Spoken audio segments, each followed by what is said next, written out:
বাংলাদেশের অন্যভূমি আপনাদের এই এরিয়াতে এসে যে রাত্রিটা দিনই মসজিদে আমার কাছে, আমি মনে করি এটা আমার নজরের একটা প্ল্যাটফর্ম, যা ময়দানে মাহশরে নাজতের জন্য উঠিলা হবে। অবশ্যই এটা আপনাদের জন্য নাজতের জন্য তখনই উঠিলা হবে যখন আওলাদের রাসূলের আগমনের মহতি মসজিদের কদর জানিয়ে আপনাদের কাছে থাকবে।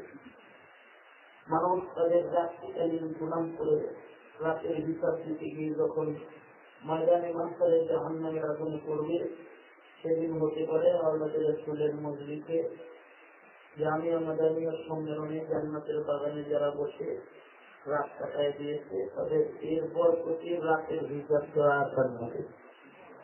বহু মানুষ টেলিভিশন, নেট জগৎ, অনলাইন গুনাহের ভেতরে রাত কাটায় দেয়। আপনারা বুজুর্গদের সহমতে মাঝরাত হয়ে গেছে বসে আছেন, অবশ্যই এটার মূল্য আসলের ময়দানে পাওয়া যায়। এইরকম করলে, এরকম ইবাদতের ভেতরে রাত্রি কাটানোটা একাত রাত্রি কাটানোই নাজাতের জন্য কাফি বা যথেষ্ট নয়। গোটা জিন্দেগিটাই বন্দী বানানোই মুমিনের মাকসাদ। কারণ হলো হায়াত আমাদেরকে আল্লাহ পাক দিতে দিয়েছেন, আমাদের হায়াত কিন্তু খুব লম্বা হায়াত নয়। হাদিসে পাকে আছে এই উম্মতের হায়াত, গড় হায়াত হল 60 থেকে 70 বছর। এটা খুব বেশি লম্বা নয়, এটা একেবারেই মুখতাসার একটা হায়াত। ওই হায়াতের তুলনায় যাদের জীবনের গড় হায়াত ছিল 1100 বছর, 1000 বছর, 1200 বছর গড় হায়াত ছিল, আমাদের পূর্বে যে সকল উম্মত গেছে তাদেরকে আল্লাহ পাক লম্বা হায়াত দিয়েছিলেন। যেমন নূহ আলাইহিস সালামের জমানার মানুষের গড় হায়াত ছিল 1100 বছর গড় হায়াত। নবী নিজে হায়াত পেয়েছিলেন 1050 বছর, 40 বছরের নবুয়ত, 950 বছর দাওয়াত দিতেন, লাবণের পরে আরো 60 বছর বেঁচেছিলেন, 1050 বছর হায়াত পেয়েছে। আর আমাদের সঙ্গে হায়াত ছিল 63 বছর। হযরত সিদ্দিক আকবরের হায়াত 63, মশহুর সাহাবায়ে কেরামের হায়াত এরকম 63, 55 হায়াতে মারা গেছে। একজন আছেন যারা লম্বা হায়াত পেয়েছেন, সালমান ফারসি রাদিয়াল্লাহু আনহু। আবার এরকমও কত মানুষ ইন্তেকাল করে। আমাদের হায়াত যেটা, এটা একেবারেই সংক্ষিপ্ত।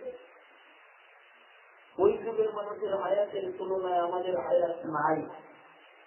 নূহ আলাইহিস সালামের কাছে এক মহিলা এসে বলে, পয়গম্বর, সন্তানগুলা অকাল মৃত্যু হয়, তাড়াতাড়ি মরে যায়, এই জন্য এইগুলাকে নিয়ে আসছি, এইগুলোকে দোয়া করে দেন যেন এরা লম্বা হায়াত পায়। পয়গম্বর বললেন, তোমার যেগুলো আগে মারা গেছে এগুলো কেমন বয়সে মারা গেছে? মহিলা বিবরণ দিল, কেউ 200 বছর, কেউ 300 বছর, কেউ 400 বছর, 300, 400, 200 বছরে মারা গেছে, এগুলো ছিল অকাল মৃত্যু। পয়গম্বর বললেন, এই মহিলা, তুমি 200, 300, 400 বছরের সন্তান যেগুলো মরছে ওইগুলোর অকাল মৌত বললে, অবশ্য দুনিয়াতে এমন একটা উম্মতের আগমন ঘটবে যাদের টোটাল মোট হায়াতই হবে 60 থেকে 70-এর মাঝে, কিন্তু তারা হবে দুনিয়ার সবচেয়ে দামি উম্মত।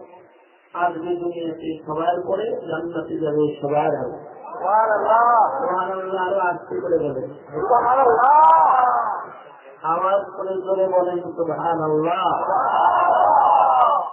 আসবে সবার পরে, জান্নাতে যাবে সবার আগে, কিন্তু হায়াত মুখতাসার, কম, মাত্র 60 থেকে 70 বছর হায়াত হবে।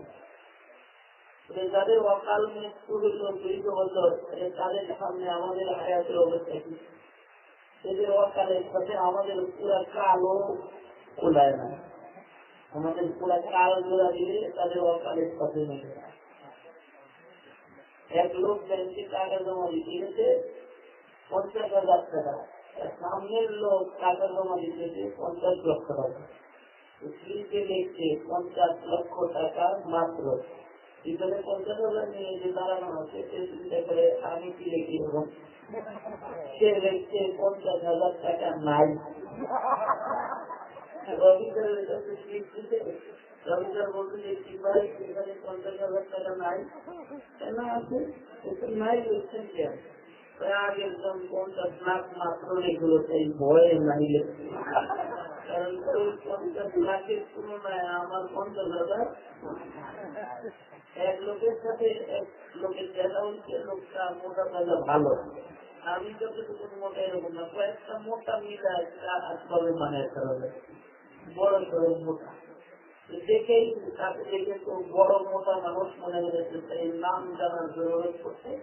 গল্প আছে, জিজ্ঞাসা করে যে ভাইজান আপনার নাম কি? সে বলে আমার নাম মোহাম্মদ শিকুন আলী। বলছে যে আমার নাম জিজ্ঞাসা করলে তোমার নাম কি ভাই?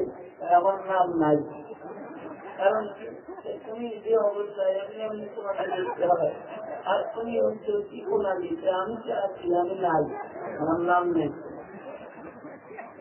এই গল্পটুকু যেমন ওই পূর্বের যুগের নবীদের হায়াত, উম্মতের হায়াত আর আমাদের হায়াতের উপমা হল কেমন।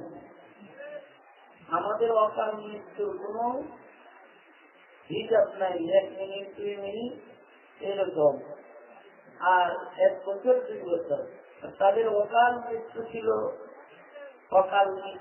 200 বছর, পুরা হায়াত চাইলে 1100 বছর 1200 বছর, আর আমাদের পুরা হায়াত 60 বছর হয়। বলে মহিলা এখন মোটা আসবে আখেরি জমানায়, যাদের হায়াত হবে 60-70, কিন্তু তারা দুনিয়ার সেরা জাতি হবে, সবার আগে আল্লাহর জান্নাতে যাবে। মহিলা আশ্চর্য বলে, হ্যাঁ এই মাত্র 60 বছর হায়াত, এই 60 বছরের হায়াত কি তারা বিয়ে করবে? তাদের কি বাচ্চা হবে? তাদের কি অন্যান্য কাজ করার মৌকা মিলবে? তারা কি সাময়িক চাকরি বাকরি করবে? তার মানে মহিলার আন্দাজ হল 60 বছরে কোনো বউ খোঁজার সময় গেছে, 60 বছরে আবার টিভি খুঁজছে তখন মাত্র হায়াত 60 বছর।